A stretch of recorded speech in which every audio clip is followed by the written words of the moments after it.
અભ્યાસની સાથે સાથે રમતગમત પ્રત્યે પણ રુચિ વધે તે માટે સરકાર ભયક અનેક પ્રયાસો સાથે કરોડો રૂપિયાનો ખર્ચો પણ કરે છે। ત્યારે શાળામાં મોંઘા રમતગમતના સાધનો માટે કરોડો રૂપિયાનો ખર્ચ થાય છે, તો બીજી તરફ કેટલીક શાળાઓમાં રમતગમતના સાધનોની જાળવણીમાં ઘોર બેદરકારી પણ રાખવામાં આવતી હોય છે। ખેડા જિલ્લાના મતાર પ્રાથમિક શાળાના કંઈક આવા જ દ્રશ્યો સામે આવ્યા છે। શાળા પરિસરમાં બાળકોના આનંદ માટે મુકાયેલા રમતગમતના સાધનો જોખમી બની ગયા છે।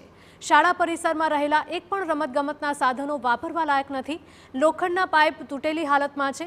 ઉચક નીચક કરવા માટેનું સાધન તો એવી હાલતમાં છે કે પાઇપ જ નીકળી ગયું છે અને આવા જોખમી સાધનો પર બેસીને બાળકો રમે છે। ગમે ત્યારે ઈજાઓ થઈ શકે છે। પ્રાથમિક શાળાના આચાર્યનો એવો દાવો છે કે આ સાધનો રિપેર કરાવેલા છે, પરંતુ વાસ્તવિકતા એ છે કે આ બધા દાવા પોકળ છે। હવે સવાલ એ થાય છે કે આ જોખમી સાધનોને પરિસરમાં કેમ હટાવવામાં નથી આવ્યા? શું માતર પ્રાથમિક શાળાના આચાર્ય કોઈ બાળક ગંભીર રીતે ઇજાગ્રસ્ત થાય તેની રાહ જોઈ રહ્યા છે? શું તેમને આ ખુલ્લું જોખમ નથી દેખાતું? બાળકોના આનંદ પ્રમોદ માટે શાળાઓની અંદર લાખો રૂપિયાના ખર્ચે જુદા જુદા પ્રકારના રમકડા મૂકવામાં આવે છે, પરંતુ યોગ્ય દેખરેખના અભાવને કારણે ખેડા જિલ્લામાં ઘણી બધી જગ્યા પર રમકડા બિસ્માર હાલતમાં ફેરવાઈ ગયા છે। અત્યારે છું માતર પ્રાથમિક શાળામાં, પ્રિન્સિપલ સાથે વાત કરીશું। સર, આપનો પરિચય? પટેલ કલ્પેશ કુમાર ધનજીભાઈ। સર, તમારા કેમ્પસની અંદર જેટલા પણ આનંદ પ્રમોદના સાધનો છે તમામ જર્જરિત છે, ક્યારે એને ઇન્સ્ટોલ કરવામાં આવે? આ પ્રકારની સ્થિતિ કેમ?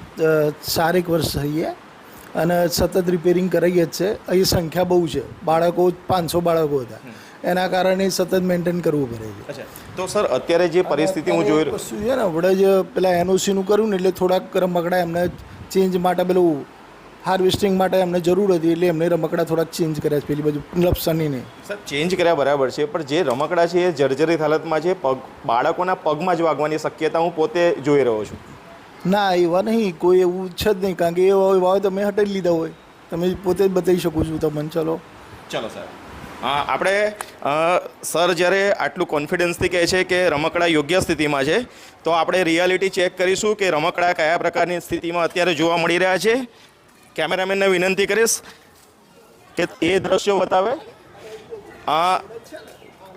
આ પ્રકારના દ્રશ્યો છે। પ્રિન્સિપલ સાહેબ, જે દાવાઓ તમે કરી રહ્યા છો ક્યાં રેડી છે સાહેબ? આ તમે જુઓ, આ કયા પ્રકારની સ્થિતિ છે? કોઈ પણ બાળક આ કઈ સ્થિતિ છે બતાવો મને, તમે બતાવો।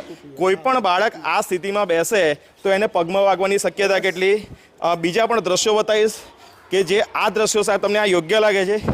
આજે પણ સાહેબ બીજું એ રમકડું ક્યાં છે? જે રીતે પ્રિન્સિપલ સાહેબ દાવાઓ કરી રહ્યા છે, સાહેબ તમે બિલકુલ જુઠ્ઠા છો। તમે મેં કીધું બાળકો સ્પષ્ટ કીધું, બતાવ્યું ખરું તમને, પણ તમે જે વાત કરો છો બિલકુલ વાહિયાત વાત છે। ના, એવું નહીં, રિપેરિંગ કરાવડાયા જ છે, તમે એવું માનો છો? તમે હવે કેટલા સમય પહેલા રિપેરિંગ કર્યું? લગભગ વર્ષ થઈ ગયું। અચ્છા, 1 વર્ષ પહેલા રિપેરિંગ કરેલું, આજની સ્થિતિ આપણે કેમેરામાં જોઈએ છીએ, આ દ્રશ્યો આપણે લાઈવ જોઈ રહ્યા છે, અને તમે કહો છો રિપેરિંગ કરેલું? રિપેરિંગ એટલે વેલ્ડિંગ કરાવડાવ્યું હતું। અચ્છા, બિલ્ડિંગ કરાવડાવી સ્થિતિ છે, હવે શું કરશો?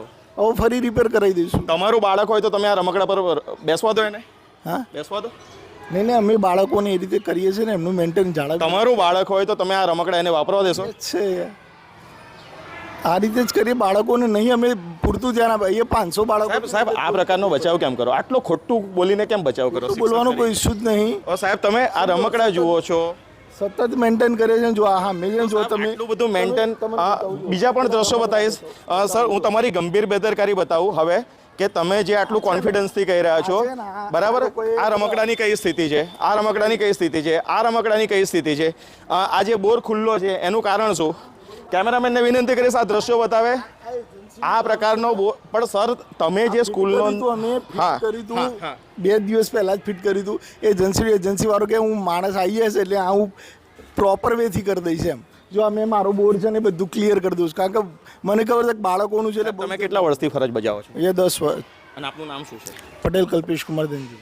કલ્પેશભાઈ દ્વારા જે દાવાઓ કરવામાં આવી રહ્યા છે બિલકુલ ખોટી વાત તેમના દ્વારા કરવામાં આવી રહી છે। જે રીતના દ્રશ્યો હોવા છતાં પણ તે પોતાની વાત કબૂલતા નથી। ગંભીર પ્રકારની બેદરકારી હોવા છતાં તે કેમેરા સામે પણ જુઠ્ઠું બોલી રહ્યા છે। શિક્ષણ વિભાગને TV9 અપીલ કરી રહ્યું છે કે ખેડા જિલ્લામાં આ પ્રકારની જેટલી પણ જગ્યા પર દ્રશ્યો હોય તો તેનું યોગ્ય રિપેરિંગ કરવામાં આવે અથવા તો તે રમકડા હટાવી દેવામાં આવે, જેનાથી બાળક પર કોઈ પણ પ્રકારનું જોખમ અટકી શકે। ધર્મેન્દ્ર કપાસી, TV9 ખેડા.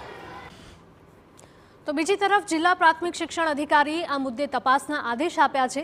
જિલ્લા શિક્ષણ અધિકારીએ કહ્યું છે કે જે પણ જોખમી સાધનો હશે તેનો વહેલી તકે નિકાલ કરવામાં આવશે અને 2 થી 3 દિવસમાં આ અંગે નિર્ણય કરવામાં આવશે. ખર્ચ કરીને જે મને આજે જ જાણવા મળ્યું છે આ પરિસ્થિતિ વિશે અને મેં મારા તાલુકા પ્રાથમિક શિક્ષણ અધિકારી જે હમણાં ચાર્જ આપ્યો છે 2 દિવસ જ થયા એમની સાથે પણ વાત કરી છે. એ જે કંઈ જોખમી બાબતો નિકાલ કરવામાં આવશે 2 કે 3 દિવસમાંનું ડિસિઝન લઈ લેવામાં આવશે.